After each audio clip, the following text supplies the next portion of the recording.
Warahmatullahi Wabarakatuh. Perkenalkan, nama saya Ika Siti Wulandari. Saya mahasiswa semester 5, jurusan Pendidikan Ilmu Pengetahuan Sosial, Fakultas Ilmu Tarbiyah dan Keguruan, Universitas Islam Negeri Sumatera Utara. Adapun materi yang akan saya jelaskan yaitu mengenai globalisasi. Apa sih globalisasi itu? Nah, jadi globalisasi adalah proses mendunianya suatu hal sehingga batas antara negara menjadi hilang. Nah, globalisasi ini didukung oleh berbagai faktor seperti perkembangan teknologi, transportasi, ilmu pengetahuan, telekomunikasi, dan sebagainya yang kemudian berpengaruh pada perubahan berbagai aspek kehidupan dalam masyarakat. Adapun beberapa faktor pendorong terjadinya globalisasi yaitu yang pertama, perkembangan teknologi informasi dan transportasi. Nah, pesatnya perkembangan teknologi informasi dan transportasi ini membuat kegiatan jual beli antar negara menjadi lebih mudah. Lalu yang kedua itu ada meningkatnya kerjasama internasional. Kerjasama internasional ini memudahkan terjadinya transaksi antar negara, yang dimana turut meningkatkan jumlah produk yang masuk dari luar negeri dan juga sebaliknya. Lalu yang ketiga yaitu kemudahan transportasi. Dengan adanya kemudahan transportasi ini, pengiriman barang dan jasa antar negara menjadi lebih mudah, sehingga banyak produk asing yang masuk dan menjadi bagian dalam kehidupan masyarakat. Tidak jarang produk asing ini kemudian diadaptasi oleh masyarakat sehingga menjadi penggabungan kebudayaan. Lalu yang terakhir itu ada ekonomi terbuka. Nah, perdagangan global yang terjadi saat ini dikarenakan negara-negara di dunia semakin terbuka satu sama lain, sehingga terjadi pertukaran produk dari satu negara ke negara lain. Misalnya seperti produk kecantikan asal Korea yang mengandung bahan-bahan yang tidak umum ditemukan di Indonesia. Namun, karena popularitas produk kecantikan ini membuat anggapan cantik ala Korea banyak diadaptasi oleh produk-produk lokal. Nah, dalam perkembangannya, globalisasi mempengaruhi 3 aspek, yaitu yang pertama aspek ekonomi, yang dimana dapat dilihat dari meningkatnya perdagangan internasional, di mana kini segala transaksi jual beli antar negara dapat dilakukan dengan mudah melalui berbagai macam e-commerce seperti Tokopedia, Amazon, eBay, dan lain-lain. Lalu yang kedua yaitu aspek sosial budaya. Nah, pada aspek ini proses masuknya nilai, norma, dan cara hidup hingga praktik kebudayaan serta terintegrasi dalam kehidupan masyarakat. Contohnya seperti pengaruh tren musik dari Amerika Serikat, kecantikan dan fashion ala Korea karena adanya pengaruh dari K-pop dan lain-lainnya. Yang ketiga, aspek politik. Pada aspek ini banyak terciptanya kerjasama politik seperti World Trade Organization atau WTO, World Bank, dan lain-lain. Aspek politik di era globalisasi juga dapat dilihat dari maraknya kegiatan politik untuk mempromosikan nilai-nilai universal secara luas atau global, yaitu seperti masalah lingkungan, kesetaraan, hak asasi manusia, dan lain sebagainya. Globalisasi ini memiliki beberapa ciri-ciri, yaitu yang pertama, terjadinya kemajuan dan perkembangan teknologi dalam berbagai aspek. Contohnya seperti dengan adanya internet yang memudahkan komunikasi antara satu sama lain menjadi lebih efisien. Lalu yang kedua, terjadinya kerjasama ekonomi antar negara di dunia yang menyebabkan adanya ketergantungan antara pasar dan produksi ekonomi negara. Yang ketiga, munculnya berbagai macam masalah bersama yang harus diselesaikan, seperti pencemaran lingkungan, krisis multinasional, dan lain sebagainya. Yang terakhir yaitu terjadinya interaksi yang mengakibatkan adanya pertukaran budaya atau akulturasi tanpa disadari. Misalnya seperti budaya K-pop yang tengah ramai bukan hanya di Indonesia, namun juga di dunia. Globalisasi ini memiliki dampak positif dan dampak negatif, yang dimana dampak positifnya yaitu masyarakat antar negara dapat berinteraksi lebih mudah dengan kemajuan teknologi. Yang kedua, peningkatan perdagangan internasional dan kegiatan wisata ke luar negeri karena kemajuan transportasi. Yang ketiga, pengembangan ilmu pengetahuan yang semakin pesat, penyebaran informasi yang tidak dibatasi oleh jarak antar negara, dan terjalinnya hubungan internasional antar negara yang semakin baik. Selain memiliki dampak positif, globalisasi juga memiliki dampak negatif, yaitu yang pertama, lunturnya nilai-nilai kebudayaan asli masyarakat karena mulai melebur dengan budaya asing dari luar. Yang kedua, yaitu nilai-nilai kehidupan masyarakat dari luar negeri ikut masuk seperti konsumerisme dan hedonisme. Yang ketiga, masuknya pola hidup yang berbeda dengan gaya hidup masyarakat lokal, khususnya pola hidup dari negara barat.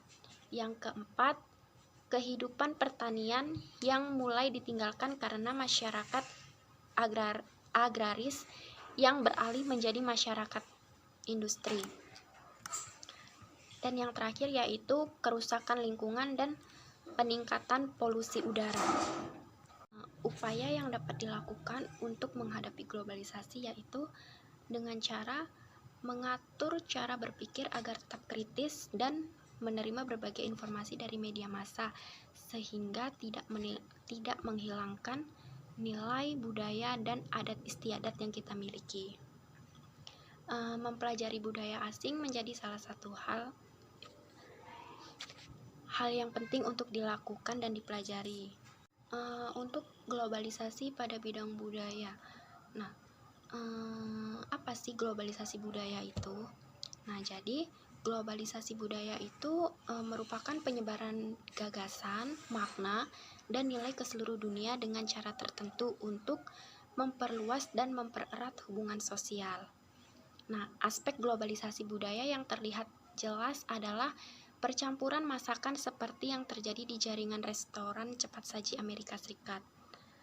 Seperti misalnya makanan dan minuman McDonald's dan Starbucks. Ada beberapa contoh dari globalisasi dalam bidang budaya, yaitu yang pertama, meningkatnya imigrasi. Seperti di Indonesia sendiri, yang sering kedatangan jutaan orang asing yang termasuk turis asing di dalamnya. Nah, tentunya dengan demikian mereka pasti membawa budayanya masing-masing. Dan untuk itu kita harus bisa menyaring budaya yang masuk. Yang kedua, pengaruh dari mode-mode luar negeri. Yang salah satu contoh dari globalisasi dalam bidang budaya ini ialah mode-mode luar negeri yang masuk ke Indonesia saat ini seperti mode-mode dari negara Korea, Jepang, dan Amerika Serikat. Yang ketiga, berkembangnya budaya asing. Yang keempat, tersingkirnya kebudayaan nasional. Nah, dalam contoh lain, globalisasi budaya yang sangat sekali disayangkan ialah lunturnya kebudayaan asli Indonesia. Tidak sedikit masyarakat Indonesia yang memiliki kecenderungan lebih suka dengan budaya-budaya asing. Yang kelima itu terjadinya pertukaran budaya, yang dimana dengan hal ini Indonesia dalam globalisasi ialah terjadinya pertukaran budaya antara Indonesia dengan negara-negara lain. Nah, globalisasi di bidang komunikasi merupakan semakin mudahnya orang di dunia dalam bertukar pesan dan melakukan komunikasi dengan orang-orang di berbagai penjuru dunia secara langsung dan dalam waktu yang cepat. Contoh dari globalisasi komunikasi adalah adanya satelit. Satelit ini merupakan perangkat yang diorbitkan di luar angkasa dan diluncurkan dengan roket atau shuttle atau pesawat ulang-alik. Satelit komunikasi memungkinkan relay data dan sinyal komunikasi secara cepat dan tak terbatas jarak atau kenampakan muka bumi. Nah, satelit ini memungkinkan siaran acara televisi secara langsung dari tempat jauh bahkan dari benua lain. Ini memungkinkan kontak dan persebaran budaya secara cepat dengan jangkauan yang luas. Contoh bentuk globalisasi di bidang komunikasi yaitu adanya perkembangan teknologi telepon, handphone, internet, serta media sosial di berbagai belahan dunia. Selain untuk berkomunikasi, media-media tersebut bisa dimanfaatkan pula untuk mengakses informasi dengan cepat dan mudah. Layaknya seperti layanan mesin pencari Google yang disediakan oleh perusahaan teknologi di Amerika Serikat yang saat ini dipakai mayoritas orang di Indonesia untuk mencari informasi di internet. Selanjutnya yaitu bentuk globalisasi dalam bidang ekonomi. Globalisasi ekonomi merupakan suatu proses yang terjadi pada saat masuknya ilmu ekonomi ke dalam suatu negara, yang dimana ilmu ekonomi ini mencakup mengenai cara produksi, distribusi, dan juga konsumsi. Bentuk-bentuk globalisasi dalam bidang ekonomi yaitu yang pertama ada produksi, yang pada umumnya lebih menekankan ke arah biaya. Nah, di mana biaya ini digunakan oleh sebuah perusahaan dalam melakukan produksi, seperti melihat dari faktor upah buruh dalam suatu negara yang sudah dianggap cukup rendah atau murah. Yang kedua, pembiayaan. Pembiayaan untuk globalisasi dalam bidang ekonomi ini lebih mengacu pada saat melakukan pinjaman atau investasi. Tujuan dari pinjaman atau investasi ini adalah untuk dijadikan sebagai modal dalam sebuah usaha dengan harapan akan mendapatkan banyak keuntungan. Adapun perusahaan yang dapat dijadikan sebagai contoh dalam bentuk globalisasi pembiayaan ini adalah PT Telkom, yang dimana PT Telkom ini ingin memperluas satuan sambungan telepon di berbagai negara sehingga membutuhkan investasi dari negara lain. Lalu yang ketiga itu tenaga kerja. Bentuk tenaga kerja ini dapat dijadikan bentuk nyata dengan adanya para tenaga kerja asing yang masuk ke dalam suatu negara.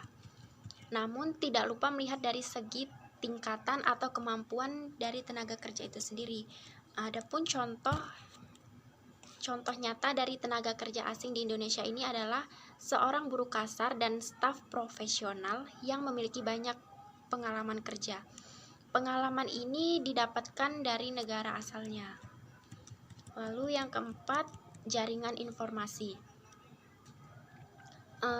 Jaringan informasi dapat dilihat dari kemajuan teknologi yang terjadi pada zaman sekarang, yang dimana kemajuan teknologi itu menyebabkan semua informasi dapat diterima secara cepat dan juga lebih akurat. Melihat dari segi ekonomi, yang menjadi contoh adalah proses produk dari sebuah perusahaan, di mana proses promosi ini bisa dengan cepat diterima oleh perusahaan lain melalui media online yang dijadikan sebagai pasar dunia. Lalu yang kelima itu perdagangan. Perdagangan ini sendiri dapat ditandai dengan adanya penyeragaman. Selain penyeragaman, dapat pula dilihat dari adanya penurunan tarif ekspor dan impor dalam suatu negara. Maka dari itu, hambatan yang menjadi kendala sudah bisa dihapuskan atau tidak memiliki tarif dalam suatu negara, dengan tujuan agar negara lain juga menghapus tarif yang diterapkan di negaranya. Akibat dari perdagangan dunia tersebut, pengawasan menjadi semakin ketat, cepat, dan juga adil.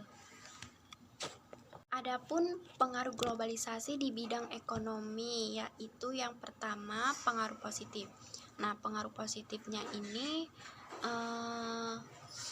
produksi global dapat ditingkatkan dari sebelumnya. Selain itu juga dapat berpengaruh terhadap meluasnya pasar untuk menjual produk dalam negeri yang lebih bebas. Lalu pengaruh positif lainnya yaitu memperoleh lebih banyak modal dan juga teknologi yang lebih baik. Selain pengaruh positif, ada pula pengaruh negatif. Pengaruh negatifnya yaitu terjadi dari globalisasi dalam bidang ekonomi ini, yaitu dapat menghambat pertumbuhan sektor industri pada negara berkembang. Karena negara tersebut tidak bisa lagi menggunakan tarif ekspor-impor yang lebih tinggi. Selain itu juga dapat memperburuk neraca pembayaran pada negara-negara yang tidak mampu bersaing, sehingga harga barang yang dinaikkan menjadi lebih tinggi dibandingkan harga bagi negara yang mampu bersaing. Contoh dari globalisasi di bidang ekonomi ini yaitu terjadinya ekspor dan impor dari satu negara ke negara lain. Hal ini mempermudahkan manusia untuk mendapatkan kebutuhan-kebutuhan akses belanja online yang membuat kita tidak perlu berpergian jauh untuk mendapatkan kebutuhan kita. Nah, jadi dengan adanya globalisasi, baik globalisasi di bidang budaya, komunikasi, ekonomi, transportasi, dan lainnya, ini semua mempermudah aktivitas semua orang. Mereka yang biasanya hidup dengan gaya dan pola pikir yang biasa, namun dengan adanya globalisasi ini akan membuka wawasan mereka, jadi mereka akan berpikir lebih kritis lagi. Selain itu, juga harus diingat bahwa globalisasi ini banyak mempengaruhi pola pikir individu dan banyak mempengaruhi gaya hidup setiap orang. Maka dari itu, kita harus pandai-pandai memilih dan memilah informasi dan budaya yang memiliki dampak positif. Globalisasi yang mempengaruhi perilaku dan pola pikir setiap individu. Nah, jadi kita itu pastinya akan selalu terbawa oleh arus globalisasi, yang dimana akan banyak sekali pengaruh-pengaruh budaya asing pada diri kita. Nah, jadi untuk itu kita haruslah pandai-pandai memilah dan memilih budaya mana yang bagus untuk kita, budaya mana yang bisa kita contoh. Jadi kita tuh memang harus benar-benar menyaringnya terlebih dahulu, jangan menerima mentah-mentah. Kita boleh mengikuti budaya asing, namun tetap harus diingat kembali bahwa kita itu juga harus menjaga dan melestarikan budaya kita sendiri. Jadi dalam artian kata lainnya itu, kita maju dalam modernisasi, tapi juga tidak boleh melupakan budaya kita, maksudnya tradisional kita gitu. Jadi kita tuh harus tetap menjaga dan melestarikannya, karena jika bukan kita yang menjaga dan melestarikannya, itu siapa lagi gitu. Kita sebagai anak bangsa, generasi penerus bangsa, jadi jadilah generasi penerus yang baik, yaitu dengan tetap melestarikan budaya sendiri. Sekian penjelasan yang dapat saya sampaikan. Terima kasih. Wassalamualaikum warahmatullahi wabarakatuh.